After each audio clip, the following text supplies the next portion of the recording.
All right, welcome everybody. I'm Jennie Stevens. I'm a professor of sustainability, science, and policy, and in the School of Public Policy and Urban Affairs. I also have an affiliation with the Global Resilience Institute, and it's my pleasure to welcome you all to this pop-up course on sustainability, resilience, and social justice here at Northeastern. This is an exciting, innovative course where we have faculty expertise combined with facilities, operations, Northeastern staff, and students and administrators coming together and thinking about what is the role of the university in advancing toward a more sustainable and resilient future. So welcome everybody. We have people in the classroom here on campus. We also have people joining us on Zoom.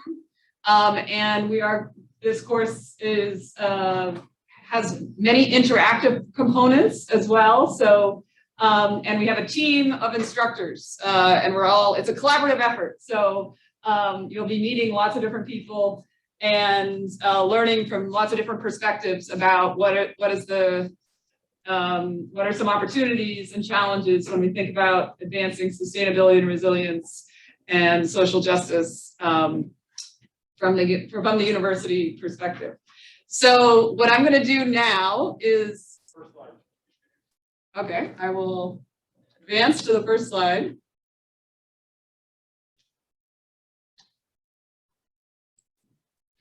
This one? Okay. Should I go through these? Yes. Okay. So we have 3 general course objectives for the class. First of all, understanding the challenges and opportunities of implementing university programs in sustainability and resilience. So very practical discussions about all the possibilities and the opportunities as well as the challenges.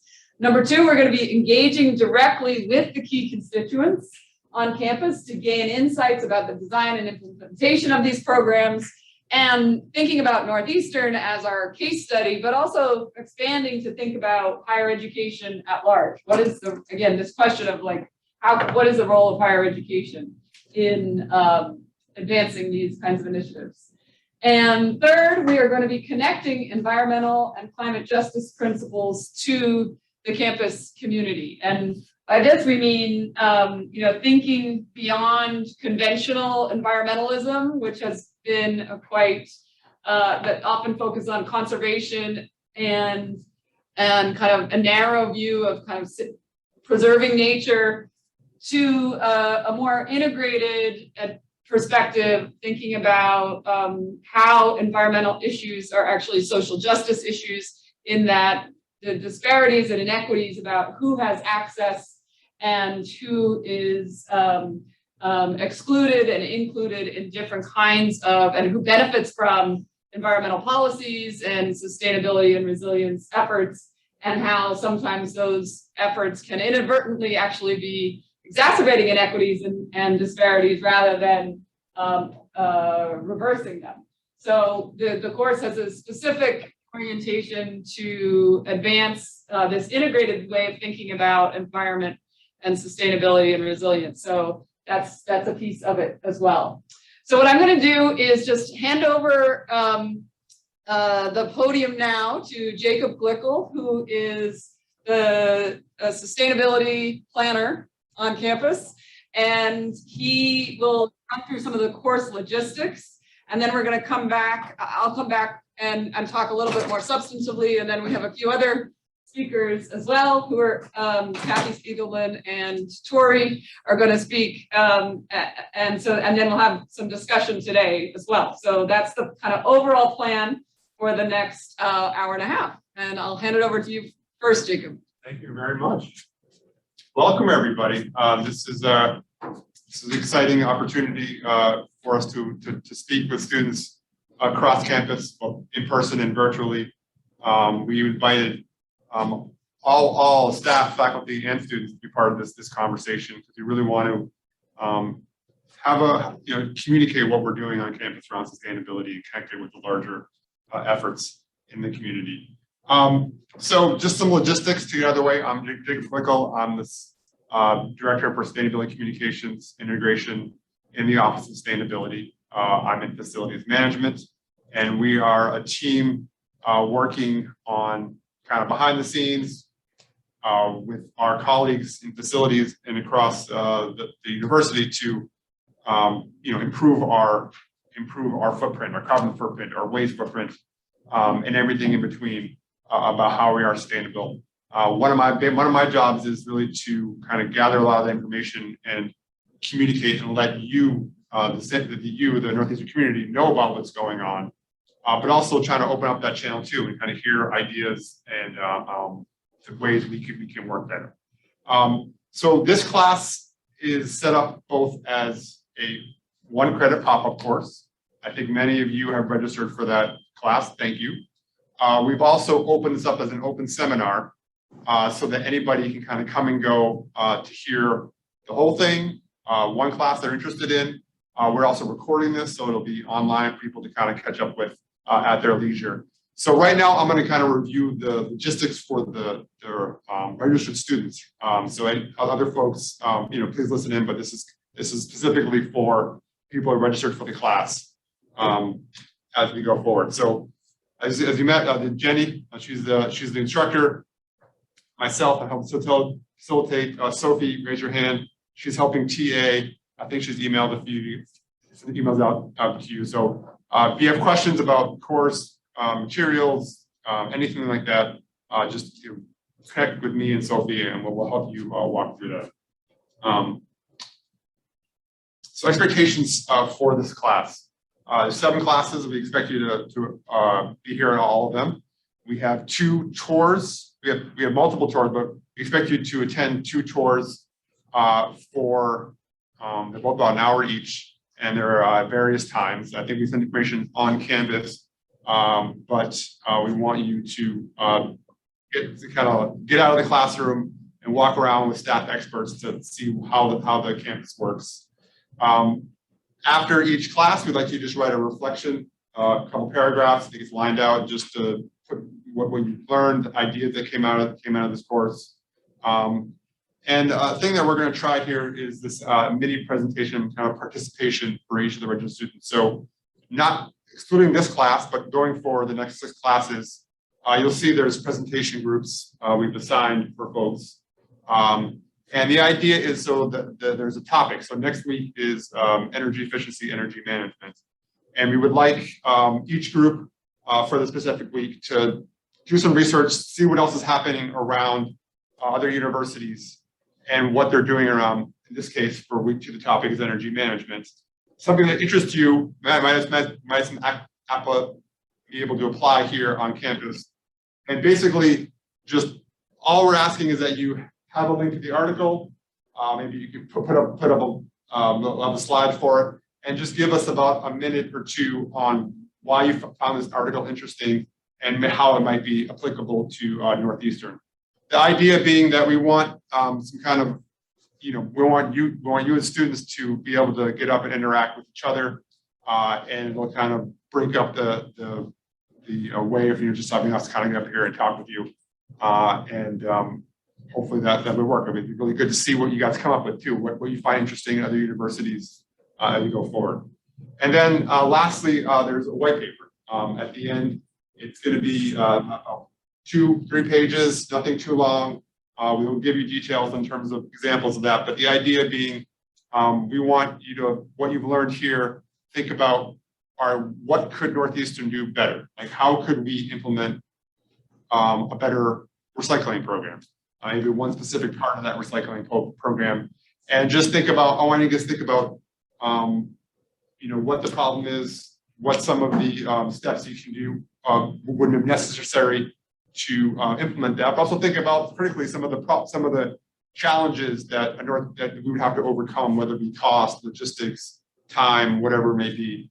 And we want to see your ideas. You're not going to know everything about all the logistics, but I think it's just a good way to think critically about how you actually implement ideas on a big campus like this.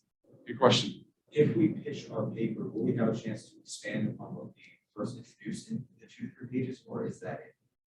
That is it. This is the one credit class. So we definitely would, we can work with the Office of Sustainability later in thinking about that. But well, actually, we do have an opportunity.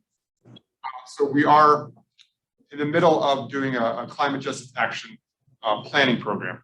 We'll be announcing more details on that soon, but we are having an open house kind of launching the engagement to the community around that on October 27th.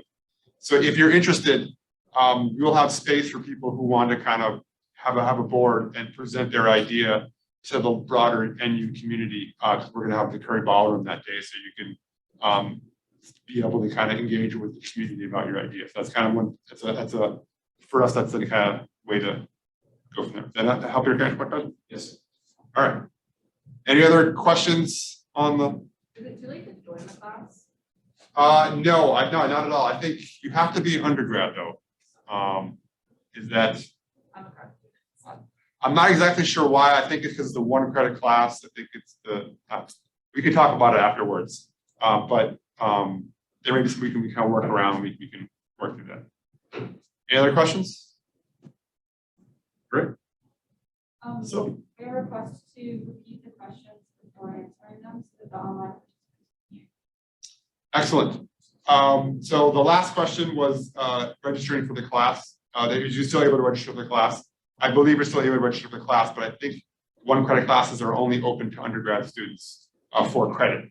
But we can still work with you, find some way to around that for grad students. And then the previous question was the white paper about how can we expand upon that after we submit it? Anything else in the chat? Again, this is for the registered students. So we have 4 tours that you could choose 2 out of 2, a minimum 2 if you want. You can go to all of them. For everybody else participating who are not registered, if there is room, we'll open up the tours to first come, first serve. If other people are interested who are not registered to go through that. So I think over Canvas, just select the ones that you want to do, and then we'll let you know what they have in it. If you can't make all these times, we can work together on finding a alternative. Any questions on that? All right. I think I'm done. Okay. Thank you, everybody. All right. So for today's session, we're going to provide kind of an overview and kind of an introduction and be provocative and also inspiring, hopefully, about different opportunities and challenges when we think about sustainability and resilience on campus. So one of the things that I'm really interested in is thinking about the university as a unique place for experiential learning. And Northeastern is an international leader in experiential learning. And we have this opportunity to really connect the amazing research that our faculty and students are doing in the areas of sustainability and resilience with the teaching that goes on, with how we engage in the community and have impact outside of our university, with what we're actually doing in our campus community, right? And in terms of our operations and our practices and our priorities and policies within the organization that is our university. Northeastern is a big university, and as many of you may have heard, we have campuses not just in Boston, but we have a growing network of locations, and it's a growing university, right? So we're constantly changing and evolving and being innovative. And in some ways, we're much more dynamic universities than a lot of other universities who are stayed kind of the same, with the same size and the same location and this kind of the same caricature and character and kind of priorities over time. Northeastern is among the universities that has really changed the most dramatically over the past few decades. So it's a very dynamic and exciting place to be. and a really exciting place for us to be thinking about sustainability and resilience initiatives. And really here at Northeastern, we're used to and comfortable with kind of breaking down some norms and breaking down conventional ways of doing things to like new ways and innovative ways of doing things better to have bigger impact. So there's a lot for us to discuss. And so I'm going to get started here. And the way I often start is just by giving a little bit of introduction about who I am, so you know kind of where I'm coming from to speak about this. I have this slide that I just give as an introduction. I was born and first lived in Dublin, Ireland. My family moved to the Boston area when I was 8. I was always an environmentalist, but with a very humanistic perspective, worried about the future. I read that, you know, the next Third World War could be fought over water, and that's an environmental issue. So I was very interested throughout my kind of growing up in environmental issues. I did my undergraduate degree in environmental science and public policy, which was because I knew I was interested in science, but I also was very interested in policy. I then did my graduate work in California in environmental science and engineering, which is much more technical. And when I finished that, I knew I wanted to go back to, or not back to, but I wanted to broaden and be more engaged with how society is using science and engineering in environment and resilience rather than just focusing on the science and engineering. So then I began working on energy technologies. I was a faculty member at Clark University in Worcester, which is about an hour west of here, for 9 years. I was then a faculty member at University of Vermont for 2 years, and Vermont is a state and a university that is very committed to sustainability and environmentalism. And then I've been here at Northeastern since 2016. And as I said, Northeastern is a really exciting place to be thinking about all these issues because there's so much dynamic, innovative things happening in terms of higher education right here. So what I wanted to talk about as an introduction is also a book I just wrote last year called Diversifying Power: Why We Need Anti-Racist Feminist Leadership on Climate and Energy. And this book, it's not really a research or academic book. It's more of a inspirational book for public audiences. And I wrote it because I've been working on climate and energy issues for the past 15, 20 years. And what I realized is that a lot of the conventional ways of thinking about climate and energy with kind of a narrow perspective on kind of science and engineering, just kind of solve the problems, dominated by men, and really has led to why we're ineffective. And I think to really get the transformative changes we need to bring new voices, new priorities, new perspectives into the discussion.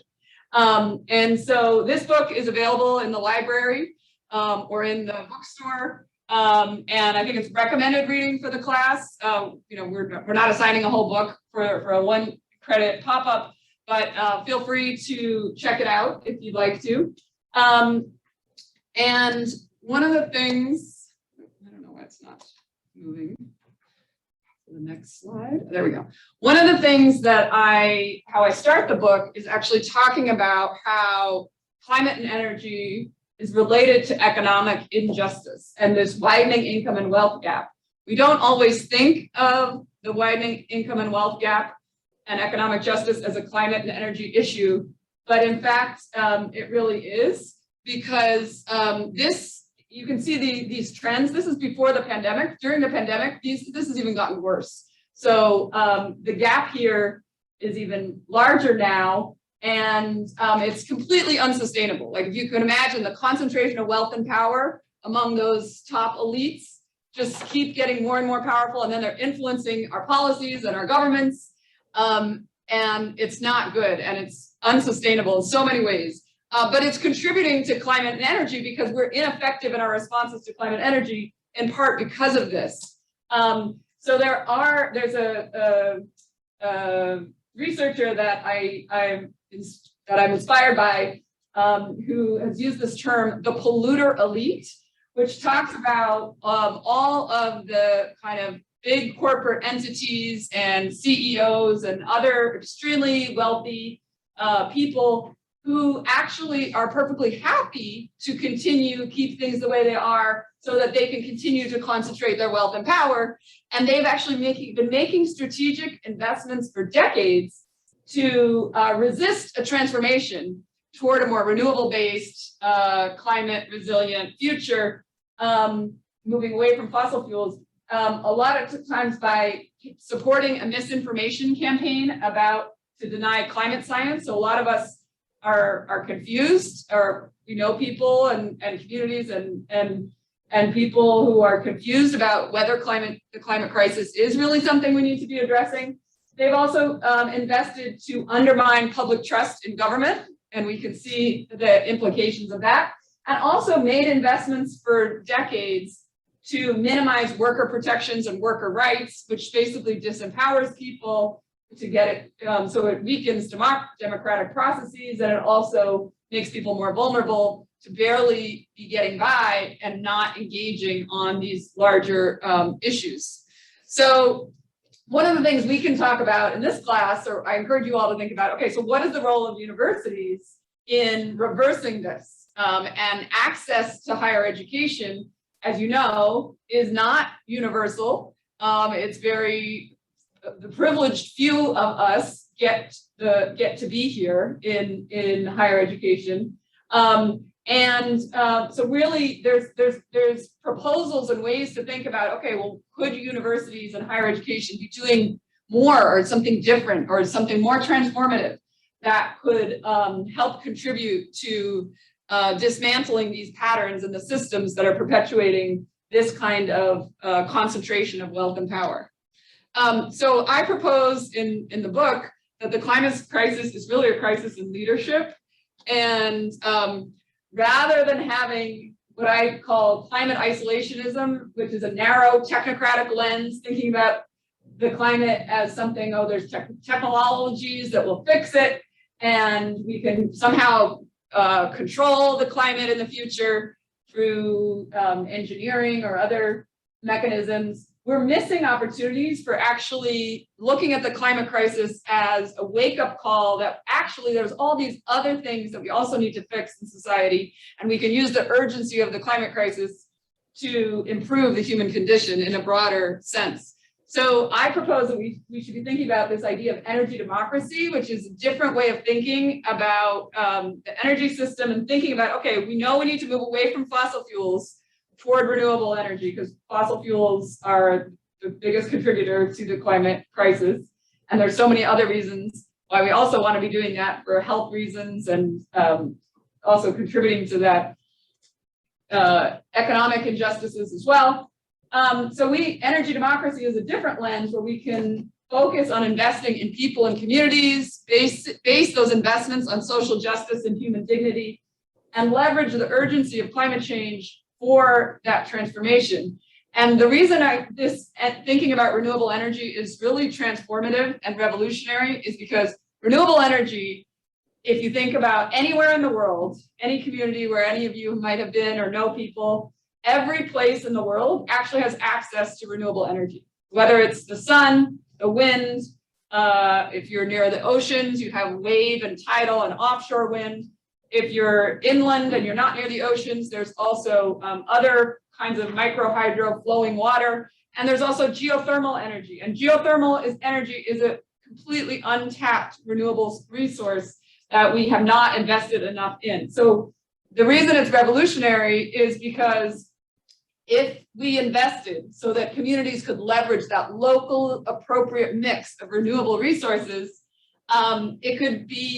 it could change the world, right? Because people wouldn't have to be fighting over extractive, exploitative fossil fuels that are not equally distributed, and that some countries and some regions of the world have access to and are profiting from, and other regions of the world don't have access to and are struggling to develop and be prosperous without those access to the fossil fuels. So that's kind of an overview of why renewable energy is so powerful.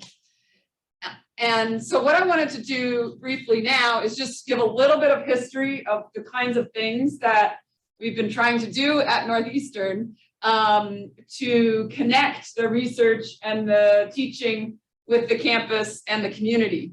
And we had several iterations of different groups of faculty, staff, and some student engagement and administrators thinking about sustainability and resilience on campus. We also have many student groups, and some of you might be part of some of the student groups that have been engaging with us in many different ways to encourage and support different kinds of initiatives that the university could take on and do things differently to kind of facilitate the kinds of changes that society needs to be thinking about. So when was this? Spring 2019.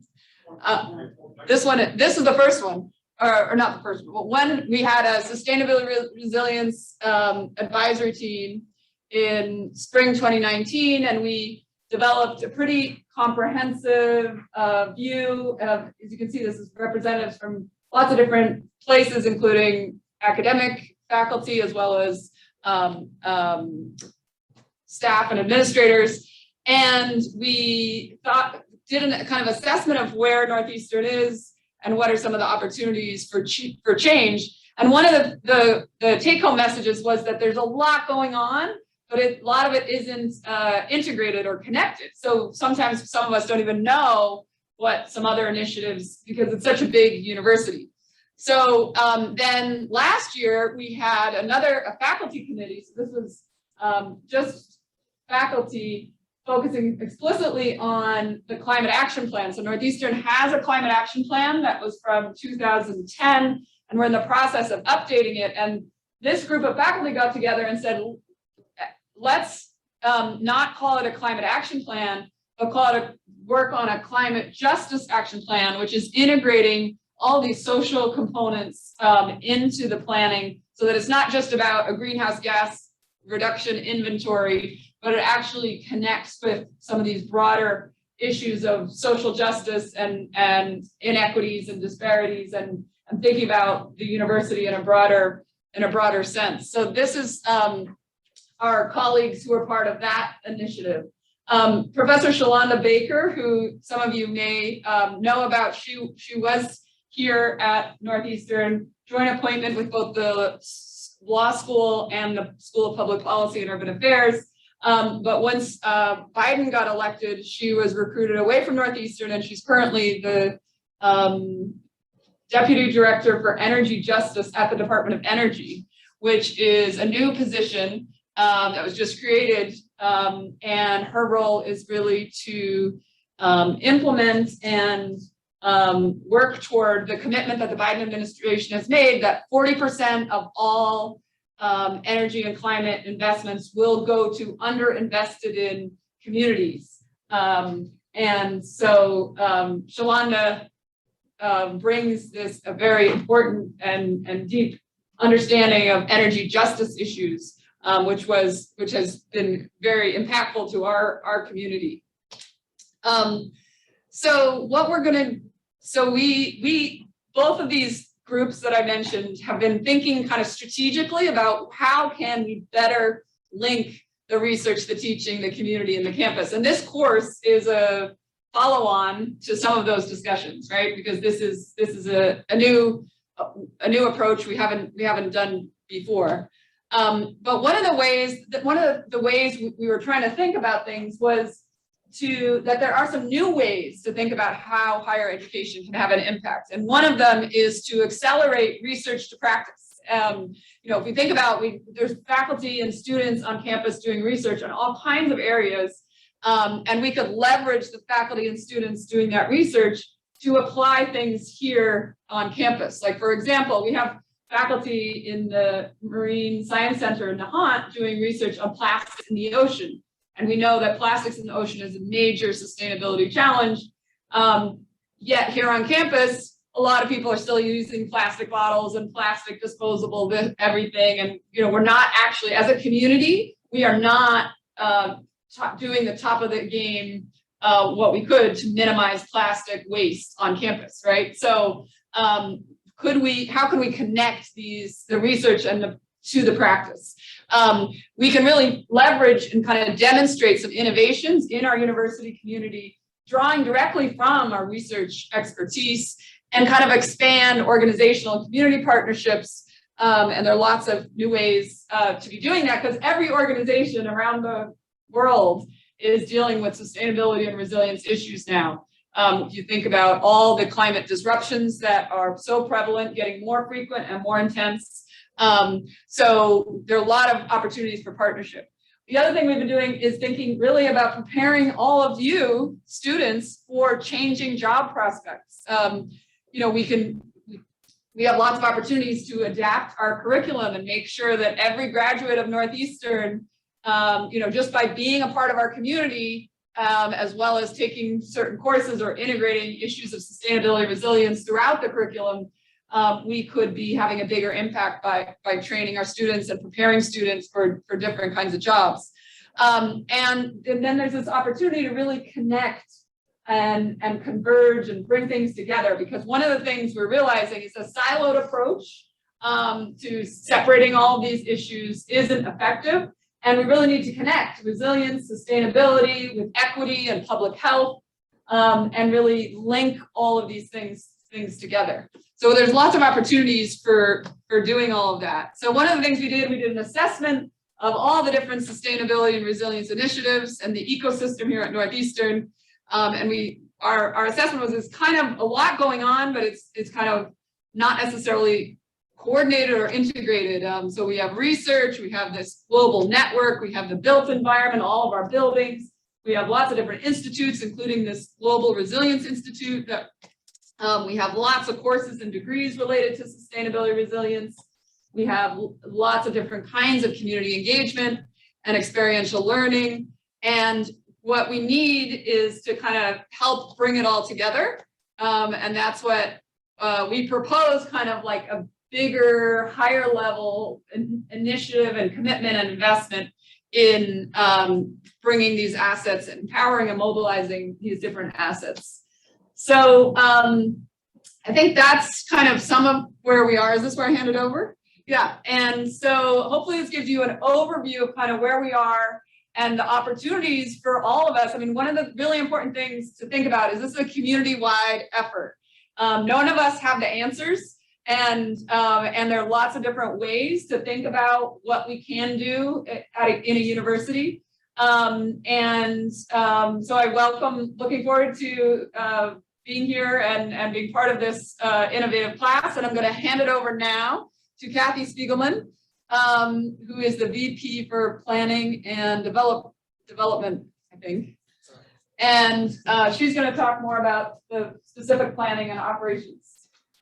Are any of you urban planning students? No. Okay. Well, I'm an urban planner. And if you remember back to the slide about the committee that Jennie and I chaired, we were authorized and charged by the provost, which is on the academic side, who Jennie reports to, and the CFO, who's on the staff side and who I report to. So my responsibility is at this urban university is to capture the idea that we are growing. We're growing because we feel like what we have to offer to all of you and what you have to offer to us really could be of value to more and more people in more and more locations. But growth often bumps into sustainability and resilience and financial priorities in a way that starts to get a little tangled up. And so Jennie's remarks about how we said, come on, let's have a really senior person right at the president's side who's responsible for all of these puzzle pieces, never actually happened here because everybody still has an allegiance to their silo. So some of what Tori Spies and I are in the campus planning and real estate group. And what we try and do is balance the idea that we want to spend financial resources carefully. We want to do growth and development in a way that recognizes we're part of an urban community, but we're also your home for the period of time that you're here with us.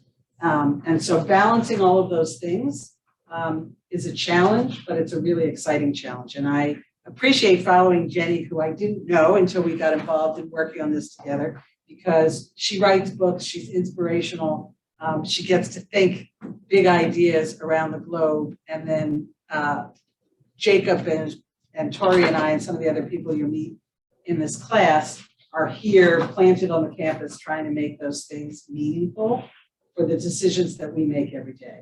So I'm going to talk to you a little bit about planning. I think we referenced some reading material if you decide you are interested in planning, which I hope that you are, because I really think climate justice and sustainability and resilience really need to be planned for.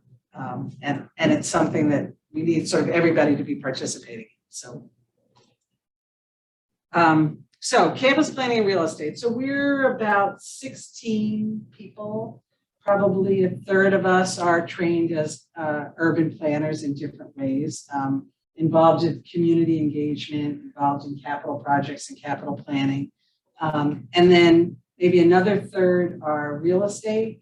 And the balance in between are things like the staff that works on our GIS system. So they're data experts, and some the design folks who actually look at how do we arrange the space that we acquire and that we're responsible for. So that's who we are. I came to the university as a consultant in 2011, helping the university do their institutional master plan, which I'm going to talk to you about a little bit. I had nobody who worked for me. I came as a sort of to help some strategic thinking overlay facilities. And so the 16 people who I've had join me have been very carefully selected to be people who can actually be a part of that strategic picturing. And we're hoping that we have impact on university decision-making. And I'm hoping you're going to have impact by virtue of the things that you do in this class and elsewhere in your journey here. So this is our mission statement. It starts with the people part, because we very much believe that people, spaces, and resources all have to go together, and that what we're all trying to achieve is a thriving, successful future for all of us. Here's some of the initiatives that we're involved in. This is just kind of a laundry list. We do master planning, we do space management, we do the mapping for the campus, we do sustainability and resilience projects. We're active in the global network. We can talk about that all night, but I hope we won't, because I want to focus on the Northeastern that you know, although maybe you've done co-ops or are going to do co-ops throughout our network. We support university projects, we do permitting and entitlements, so we interact with the city and the community a lot. And as we're doing that work, these things on the side of the slide that's about our approach is that we do really try and align what we're doing to meet the goals, the mission and goals of the university, but we also try and look at the whole and connections. There's a lot of people who have very specific assignments as a part of the infrastructure of the people who work on the campus. We try and help them see past what their specific assignments are, because we all want to be more than what we are just as ourselves. We want to be connected to others in the community. We prioritize collaboration, we prioritize innovation, we embrace diversity, equity, and inclusion, and we're very enthusiastic about the growing attention that Northeastern has begun to pay to DEI initiatives and goals. And we do a lot of community engagement with our colleagues in the city and community engagement group, in the co-op office, in student affairs and admissions, and other places. And there's a lot going on that I hope you'll learn more about during the course of this course. And of course, sustainability, resilience, and justice are a part of what we do.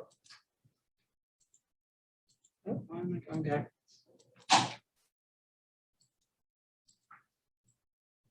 Try the arrow.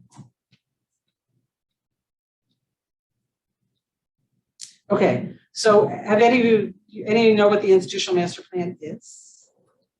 Very good. I'm going to get to teach you something that you're going to know a lot about it when you leave tonight. So institutional master plan is actually a Boston requirement for entitlements. Entitlements is another way of talking about zoning. It's what you're allowed to do with a piece of land that you own. So the city of Boston adopted something that said, you know what? The institutions are always up to something and we don't always know what they're up to. And how can we connect what these large landowners are doing with what we're trying to plan for the city in a way that we can actually be synergistic and help each other.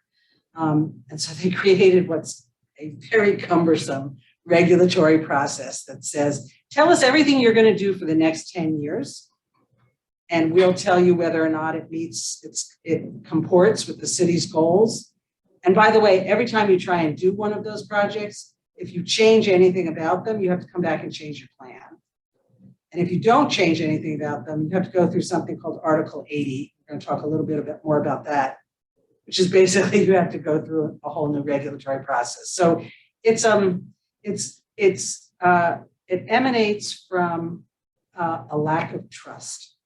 The idea that large institutions that are trying to plan for their mission and their goals, it's very hard for the public to see inside of the decisions that those universities are making. And this process was intended to try and bring more of that out into the public domain. The process is defined as aligning goals for individual projects with a longer term strategy, acknowledging the connections between university strengths and community needs. And there are many, many ways that the university is an asset in the community. Boston is what Boston is because of all of you and because of how many universities and the robust higher education and what it does for the economy here. But with that comes a lot of responsibilities. So our impacts on housing, our impacts on people's lives, who has access to things like this, courses like this, and degrees from Northeastern are similarly significant things that we're constantly working on. So, oh, I did it again, didn't I? Okay, so the IMP basically is this comprehensive development plan that I described. You have to talk about all of the existing facilities that are on campus now, what the long-range planning goals are, any proposed projects for 10 years, growth projections. And if you don't know that growth projections are very hard to come by, and particularly in this year post the pandemic or in the midst of the pandemic, our growth projections are all over the place. And then community benefits. The problem that we have is that to know now what we want to do 10 years from now is extremely difficult at a place like Northeastern that, as Jennie described, is constantly changing in response to conditions around us, things that we're learning, partnerships that we develop, and of course, all of you and what you're looking for, what you demand from your classes, from the institution, from all the things that we're doing. So we have to update this IMP every 2 years, and we have to renew it every 10 years. And as I said, whenever a project changes over a very minimum threshold, you have to revise the entire master. Oh, I did. Can't learn. So our last master plan was in 2013, and these were the proposed projects. What you can see that is in bold are projects that are actually underway, and they are housing, primarily housing for you all. But they're also science. So they include the ISEC building on Columbus and the new building going up next to it, which is at the time of the master plan was called the new quad. In fact, the ISEC building was called ISB. And both of them were pretty much similar to what was in the master plan, so they didn't require master plan adjustments. But the Burke Street project and the project that we're currently involved in, that Tori's going to talk a little bit about, 840 Columbus, actually require amendments to the institutional master plan. But in this long list of what we thought we might want to do almost 10 years ago, that's all that we've done. So to sort of think about our planning exclusively on building projects is flawed. It doesn't really give us the opportunity to think about, what about our campus landscape? What about all the open space projects that we might want to be doing? What about introducing sustainability? All of those things take financial resources as well. So if you only focus on the big new, and you don't focus on the buildings that need care and stewardship, like the United Realty buildings, which you probably know as Meserve and Nightingale and Holmes and Lake, Forsyth, Hayden. I could name a number of buildings that we'd like to get into, make more energy efficient, make more up to date. But those take financial resources also, and they need to be a part of this master planning that we do. Here's just pictures of the projects. One of the takeaways from this that is relevant for thinking about sustainability and resilience is that each of these projects uses the land in a denser, more effective way in terms of, if you're going to grow, we haven't been growing into the neighborhoods. The reason we haven't been growing into the neighborhoods isn't because we're not growing our square footage. It's because our history as a commuter campus left us with massive parking lots, asphalt land that we've been able to build on without having to get into the conflict of, are there sites elsewhere that could be more intrusive into the neighborhoods that surround us. So in the 2013 IMP, which is the one we're about to start working on, yep, it's only 2021, but actually the process, both internally and externally, is going to require us to start now. It's going to take us probably 2 years. And it's going to include buildings. It's going to include an attitude towards smart growth. We could talk a lot later in the semester, in this course, about what that means. Energy, water, waste, resources, all of these things will be impacted by the direction that we take in this institutional master plan for 2013. In 2013. You ready? Or I'm going to keep going. Okay, so one of the things that we have to do as a part of this plan is to identify community benefits. What are the things that are not just good for you, Northeastern, but what are the things that are actually give backs to the community that's going to support everything that you want to do? And the idea here at Northeastern is, let's find things that are of mutual interest. Because if we just do things that are one-off extractions, we won't be able to sustain them. So the more we can think about where our students do their co-ops, how we spend our money on local businesses, what we do in terms of carbon, our carbon footprint, things that are shared with the broader community, those things are more likely to last. So we try and look at the assets and strengths that Northeastern has and apply them in ways that can actually have benefits beyond our borders, beyond the members of our own community. And we do it with community engagement and inclusion, although I will acknowledge that we never do enough of that. We're very focused on meeting the mission of the university. And so that imbalance of the community that wants to have a voice in what happens on our campus and the decision makers and senior leadership that wants to have a voice is always something that we're striving to balance with our resources. And if we could ever achieve what is shown here about a community benefits package that was both supporting our academic priorities at the same level that we're supporting community priorities, we all would feel like we had really done our jobs, but we're not there yet. So here are the first cooperation agreement, which is how these community benefits get enacted within a contract, basically. The first one was part of a institutional master plan all the way back to 2000, and we will be updating them in 2013.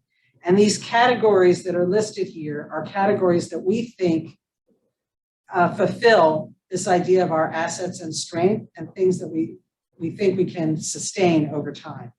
Obviously, we can give scholarships and help young people in the surrounding community be ready for college. We have a community advisory board that helps consult with community leaders. We have NU Crossing, which is over on Tremont Street in the external part of the International Village complex. And obviously, we are a big employer. So we have jobs and we procure services. And to the extent that we do that as much as possible in the Boston community, that's an example of a shared benefit. Affordable housing is a really important topic in thinking about resilience, because we do exist in a city and actually a country that has, as Jennie described, great inequities in access to affordable housing. And therefore, because we bring students in every year, we have an impact on the housing market in the city, and we have to be acknowledging that and thinking about how we can help address those issues. And then, of course, public transportation and recreation and the public realm of our campus. Many people come through the Northeastern campus, whether it's to go to and from the Ruggles T station, to go over to some of the other institutions that are in this neighborhood, to go to the Museum of Fine Arts, or just to come and hang out in what has become, from having been a commuter campus with a lot of asphalt, a really beautiful landscaped campus here in the middle of the city. But one of the questions is, how can we go further?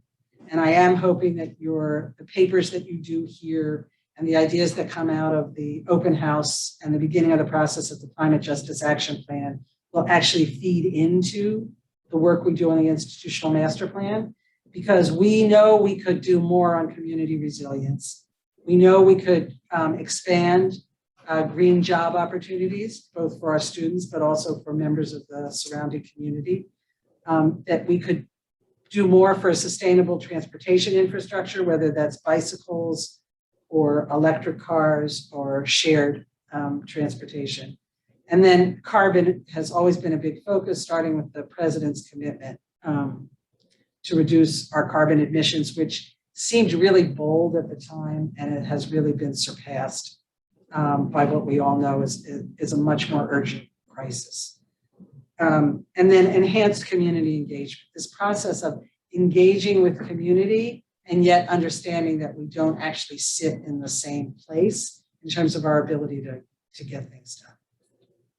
So now Tori's going to talk about a specific project that has all of the positives and negatives about how we try and take these things that are in the institutional master plan and make them live in the decisions that the university makes right here on our land, on our real estate, on our campus. And then I'm going to come back at the end and try to get Happy.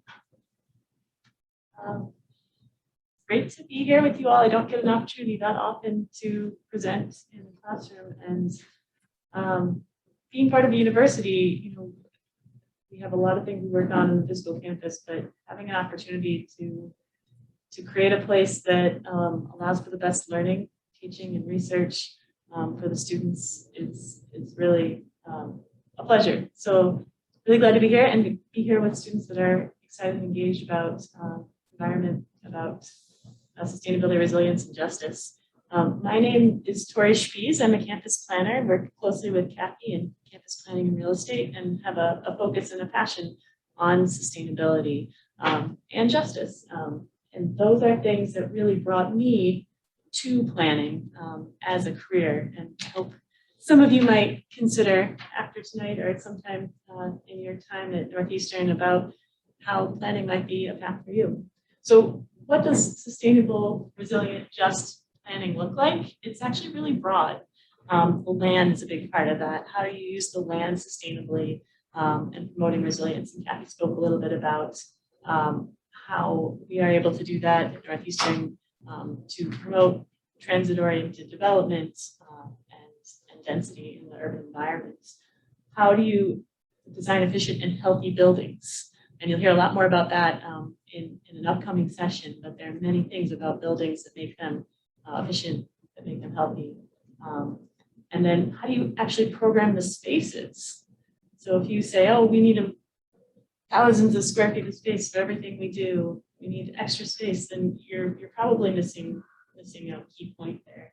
How can you be efficient? How can you make those spaces flexible so they last over time? You don't have to keep renovating using extra materials. And how do you make them effective and design them in a way that supports wellness? That's also really important for our community.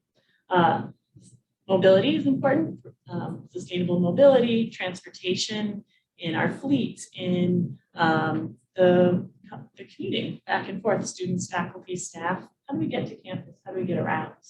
And then of course we are in this context of a regulatory environment. So that's part of the job, is how do we meet those requirements and expectations, sort of the letter of the law and the intent.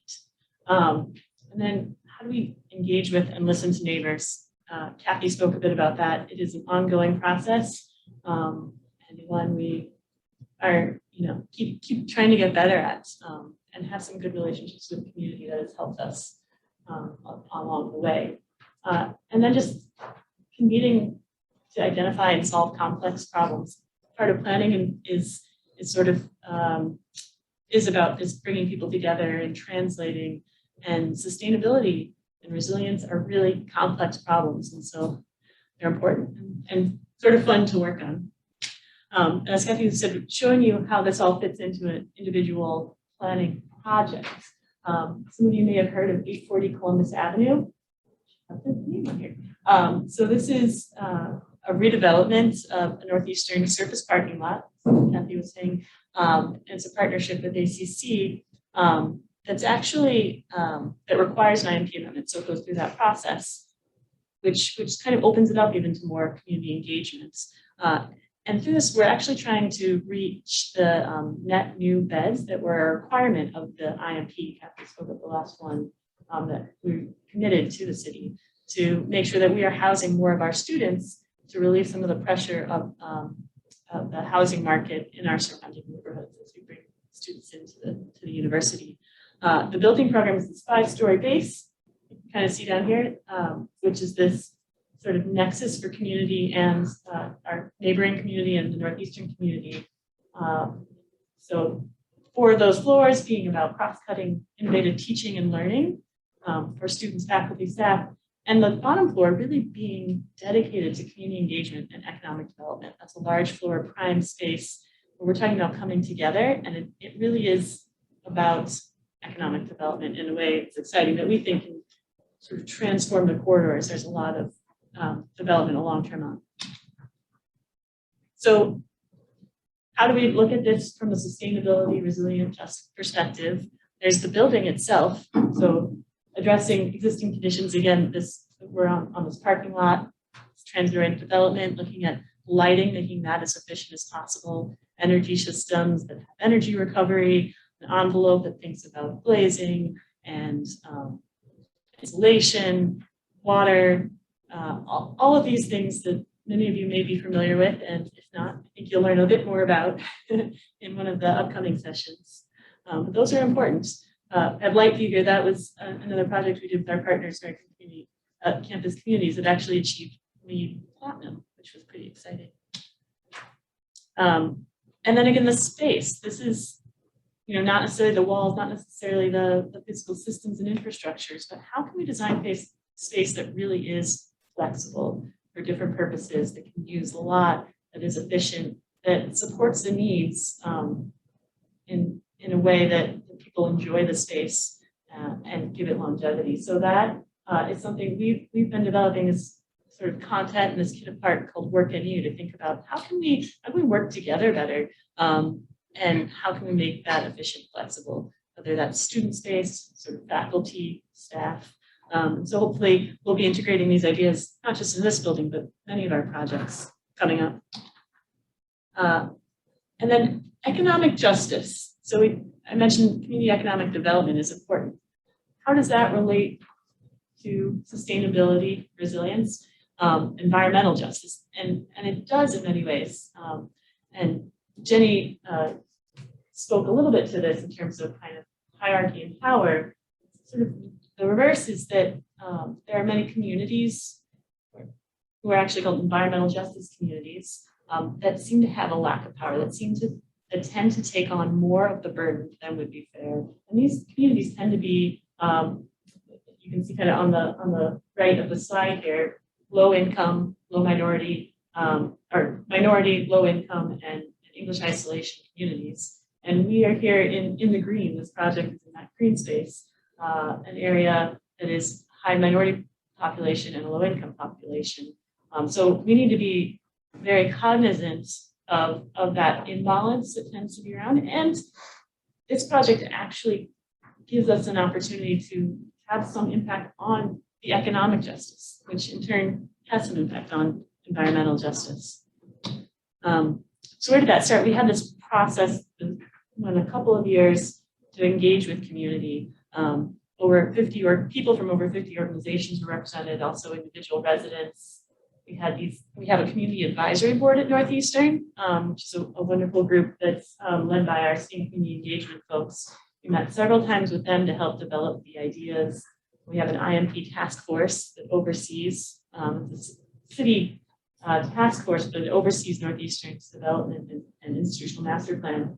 Interactive community workshops, which are actually a lot of fun, and then just public comments.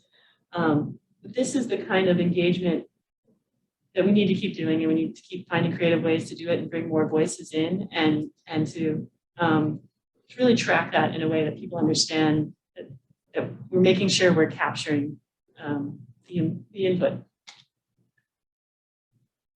Through that process for this project, it was really focused on community economic development, much of it. And we came up, there were over 70 ideas generated, probably more, but sort of counted distinct ideas. And they basically revolved around an education pipeline. This higher education has an impact. Jobs and workforce development, small business support, and then community capacity building. So there actually are a lot of strengths in the Northeastern, in the community, in our neighboring communities, as well as Northeastern strengths. How do we bring all of that together? And we recognize there's a lot of existing great work that's happening. How can Northeastern actually build up that capacity of the existing organizations that are doing wonderful work? Those categories basically have fallen into several proposed activities. Many of that will occur in the ground floor of this building. Some have more of a space implication than others, taking up more space than others. An ambassador program for people that have an ambassador that really helps people from the community connect more, not kind of get lost. And I hear there's things here, but how do I take advantage of them? Whether that be jobs, whether that be scholarship opportunities, opportunities for learning for small businesses, et cetera. Someone to help make that connection physically there. A local food and beverage anchor. And this has actually been exciting. We've tried to do some early action, even though the building isn't approved yet, much less built. We've tried to sort of show goodwill and just test some of these ideas through early action. So has anyone here heard of the Underground Cafe and Lounge? We got a couple. All right, everyone should check it out. It's across the street under Lightview. And Nia Grace is an amazing restaurateur. And she's just opened a new cafe there. Really good food. She's owned the one up the street. But it's a way to bring local small business owners, in her case, she's minority local small business woman owner, and work with them to help kind of open up these extra opportunities to develop small businesses. So along that line, we have this idea for this business and residence program, where businesses just ready to kind of test out brick and mortar, share their ideas, can actually come have a like maybe 6 months in the space where they can have a subsidized and supported business opportunity, opening up their products to our larger community. And then a small business and entrepreneurship network that's really connecting with a lot of, our venture mentor network, our student groups that are focused on entrepreneurship. And so there's really sort of this small business focus components. But then others like the Northeastern Community Co-op, which we are renaming Neighborhood Co-ops in service to our neighbors. Co-op in service to our neighbors, to sort of more correctly reflect what it's doing. But we have 6 co-ops right now in community organizations that are doing this great work of community economic development. And again, this is trying to build their capacity so that the university is actually funding those positions to allow our students to learn and allow and engage in the community and experience that, and also support these community organizations. Community engaged scholarship is important, connecting back to our scholarship, and then skills building workshops. So that is kind of at a building level how sustainability, resilience, justice kind of factors into some of the work that we are doing. And I'll let Kathy. Yeah, 2 seconds, and then I'm sorry we did so much talking at you, but we actually wanted to throw a lot at you at this first session. And we're ending with this just because I think it's really important. Jennie sort of started with a global picture of her own journey, and you're here at Northeastern, but you're in Boston. You're in an area, you're on a campus that is surrounded by very different neighborhoods: Roxbury, Mission Hill, South End, Fenway. And everything we do on our campus has the potential to be connected in a positive way with those neighborhoods. And it has the opportunity, if we're not careful, to connect in a negative way with those neighborhoods. So as we think about climate that we all share, and we think about sustainability and resilience, we have to think about our place in the world and Northeastern's place in Boston. And I hope that's something that carries through the rest of the course. All right, turning it back to Jacob. Turn back to Jennie. Turning back to Jennie. Okay, well, I just wanted to add to that. Today, for those of you who are registered to vote here in Boston, is voting day for the preliminary for the mayoral elections. And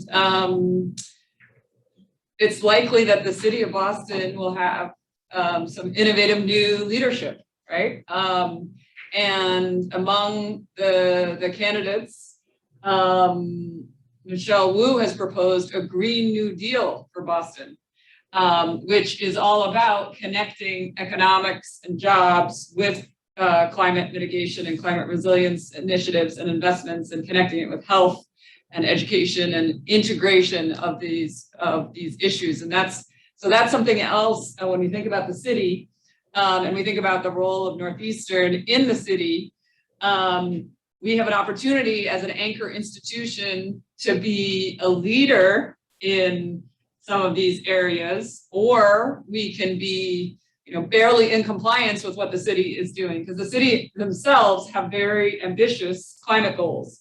And we are part of a network that's called the Green Ribbon Commission, which is some private sector partners, networks that are encouraging and supporting anchor institutions like higher education, like the hospitals, like the cultural institutions, to engage and advance and facilitate bigger change in the city on climate in innovative, creative ways. So I just mentioned that as another piece of the connection with the city. But what we want to do with the remaining of the time is open it up to questions, discussion for any of us, and we'd love to hear. I don't think we have time for introductions of everybody, but we'd love for you to introduce yourself as you ask a question or comment. And we have people online, and we have facilitators helping with online questions and comments, but we also want to engage directly with those of you who are here. So let's open it up. Open up. Anybody have anything they'd like to ask or comment? And we'd love to hear your prior experiences with some of these issues, engaging here at Northeastern or at other places. it might be a little bit. Yeah, Yes. great. We're gonna ask you to wait to get the microphone, just so everyone can hear you. Hi, I just wanted to ask in terms of And could you introduce yourself? my name is Min, I'm a fourth year mechanical engineering major, just dropping in. I wanted to ask about the work in terms of, you're talking about providing job opportunities for students to make a bigger impact in the society. What has that looked like on your end? What have you guys planned, or what actions are you guys trying to implement on that front? Yeah, so one of the things to think about, I mean, there's lots of different ways, like in the course that I teach on energy democracy and climate resilience, students in my class, we do semester-long team projects with community partners who are actually trying to advance energy democracy and climate resilience. So students get skills and see the theory in practice, right?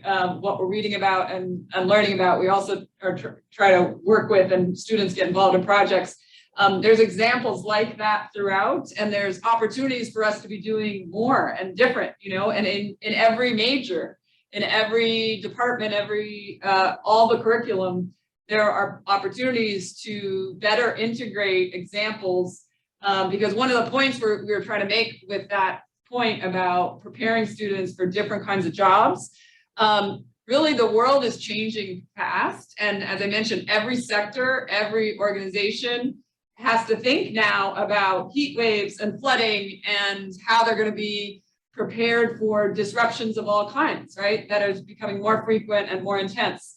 So, and every organization, every community, and every student who goes to Northeastern will in their lives have to be thinking about, in one way or another, this transition or transformation from using less fossil fuels to more renewable-based society, right? We don't all talk about that, even though, report after report from scientists say we have to start leaving fossil fuels in the ground. And that's really hard, right? Because we're all of our systems have relied on fossil fuels for so long. So these are the kind of ways we can prepare our students through the curriculum, through the experiences, and through how our community engages with these issues. Thank you for the question. Oh, so there's two people there, either. This is Mary Gonzalez. I'm a fourth year criminal justice and political science student. I also work at the Office of Equity for Boston Public School, and I've lived in Boston my whole entire life, for context. So I guess this leads to my question, like one of the biggest critiques Northeastern has received has been like displacement of low-income families in Mission Hill due to the fact that just like our housing cost here is so expensive that students do move off campus. And like over the years, there has been a big demographic change in Mission Hill. So like, how do we start incorporating the things that we are learning in this class as part of like social justice initiatives in order to like address those issues? And I'm fully like cognizant that there might not be an answer to that. Yeah, so I think the first step is being aware of the complexities of these issues. We don't have the answers for a lot of them. And I think the points that you raise, many of us are aware of. And obviously a lot of the initiatives that you talked about in terms of changes around housing, but with the continued expansion and growth, and maybe you want to speak to this, Kathy.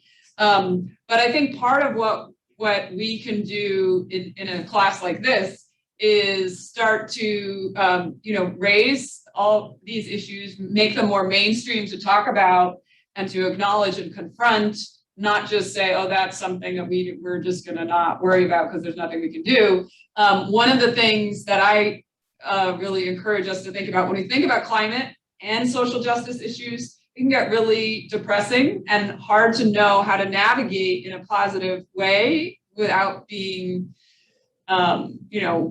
really disturbed by things. And I think what's really important is for us to acknowledge that we're all part of the systems that have created the problems, and we also all have opportunities to try to disrupt things that are continuing to exacerbate and these same challenge problems. So there's no easy answers for these complex problems, but I think just revealing them and talking about them and engaging on them is valuable in and of itself, even though it's insufficient. So I'll just hand it over. Yeah. It's a really core part of our responsibility to the community that Jenny's right, it's really complicated. It doesn't mean that because it's hard and complicated, we shouldn't constantly be trying to do it. So one thing is build more housing on campus. New housing, new construction costs a lot of money.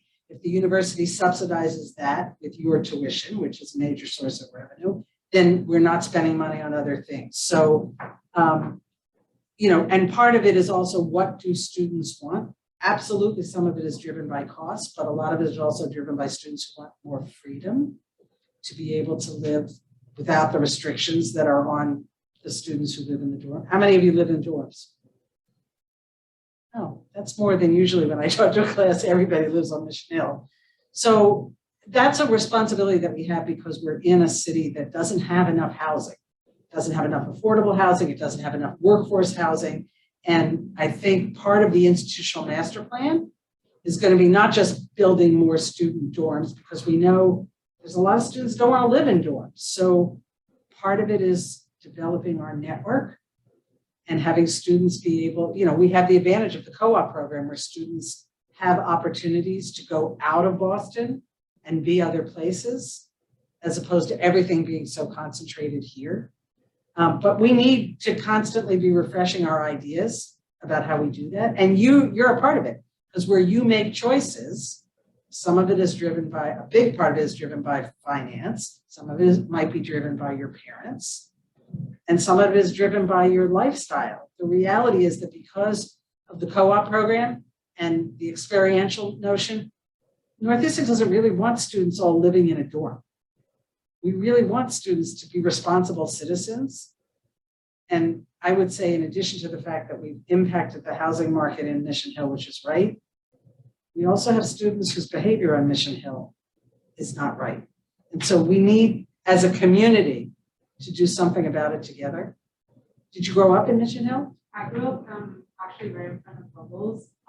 Those apartments right there, yeah. So wow, so you know the neighborhood. You're a great resource for us. The idea of this us and them is broken down by the ability of people who have, and we actually have some people working with us on that 840 project who grew up right here and went to Northeastern. We actually have a woman, Jada Turner, who's a double Husky, grew up in Dorchester and has her own business, Black-owned Boss, where she's trying to help Black entrepreneurs.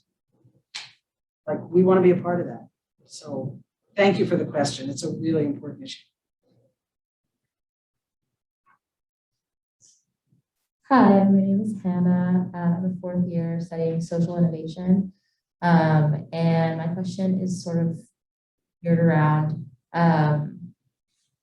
train of thought for a second, what Northeastern's plan is to sort of build awareness on these different community engagement things that you're doing. Like, for example, just from personal experience, like I lived in Lightview for the past year and I had no idea that the Underground Cafe was a small business. It just like sort of looked like it was like another Northeastern like cafe that was just going to come in. And that would have been something that would have been super exciting for me to know about. But it didn't. I don't know if that's anybody else's experience. Do you still live in Lightview now? I moved out, but you can still go to Underground. I live right there. I've been walking past the cafe and it looks amazing. But I think in general, like when you see a new Northeastern building pop up, to me at least, it doesn't feel like it's something that it feels more icky than it does feel great, because it feels like we're just building and just growing into this community that, I don't know, I'm just talking now, but. No, I think that perception is important. I mean, the reality is that we, as I said before, because we had all of these parking lots, we've owned the parking lots for a really long period of time. So we're not growing into the community by, the buildings are not in land that was used for something else in the community. for many, many generations, but it has impacts on the community, right? So Columbus Avenue is totally different now than it was a decade ago. That doesn't, yes, that's all land that we own. Improving Carter Field, which we did, the community, many members of the community are angry at us about that because they say now it feels like it's a Northeastern, it doesn't feel like a public park. It feels like it's Northeastern recreation space. So that notion of building trust so that when you do something, you do say, let's work together and get an underground cafe in this building. Let's think about how, things that might go on in the new science building that's going up next to, ISAC is open to everybody, but who comes in there? It doesn't necessarily feel like if you're from the neighborhood and the community that you're really invited in. There's nothing happening for you. So one of the things we're trying to do with this property that faces Tremont Street is have the whole first floor be things that say Northeastern wants you here from the community, and there's a reason for you to be here and an activity for you to have. And I'll just go back to the beginning thing that I started with, which is balancing what Northeastern expects us to do when we spend money on buildings and program and giving you all more space, more classrooms, et cetera, with demands from the community is a constant conversation that we can never shy away from. I just want to add something.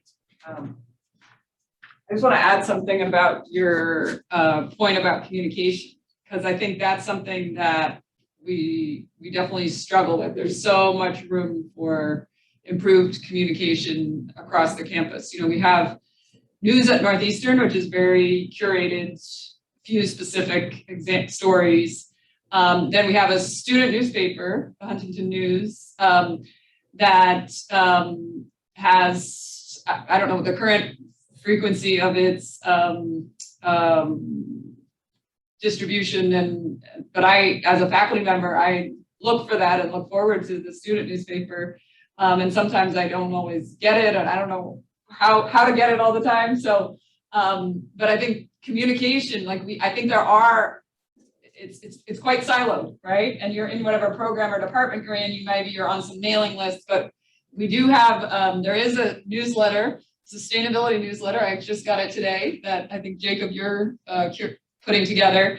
And there are a lot of ways we can better communicate so that there is a sense of community and knowing what's going on and genuine engagement with these difficult issues, and not just like presenting everything's great all the time, right? Like we need to have spaces to talk about the challenging things that are going on in our community. And that's part of what, I guess this class is offering us some space for that. The climate justice action planning offers some space for that, but we welcome other, I guess what I would encourage is students have a big role to play. Don't wait for faculty or administrators to create space for some of that communication, and invite and create spaces, other spaces as well.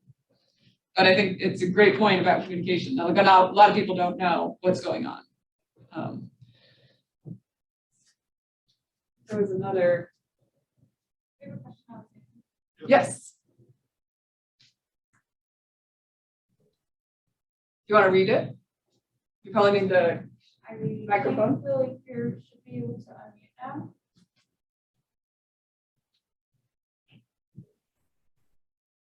Billy, ask your question, please.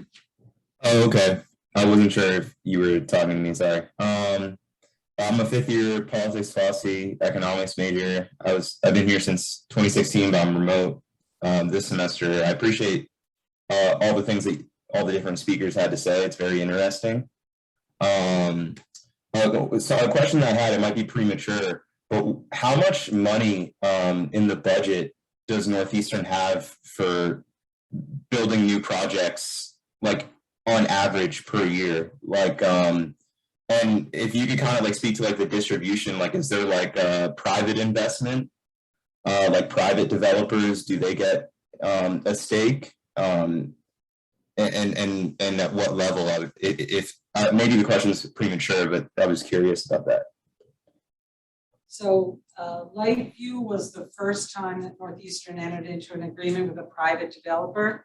It was American Campus Community's money that built the building. So it's not on, didn't draw on Northeastern funds, and it isn't on Northeastern's balance sheet.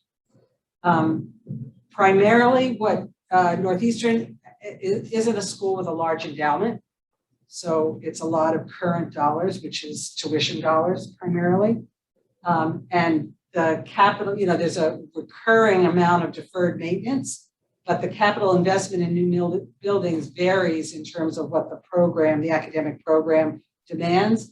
And a lot of it could be, is often funded by debt, by bonds that are issued specifically for nonprofit institutions and higher education.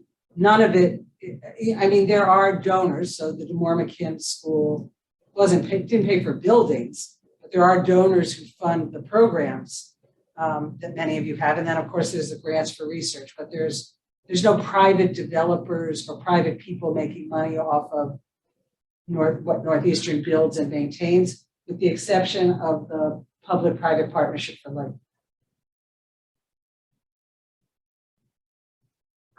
Any other questions online? Yeah, one more question or? All right, well.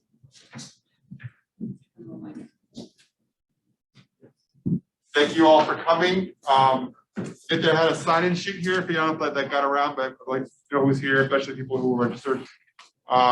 Remember to register students, please complete the reflection for the day. And any questions, we'll be here for a few more minutes if you want to ask us anything or check in with us. So thank you all for coming, and have a good night.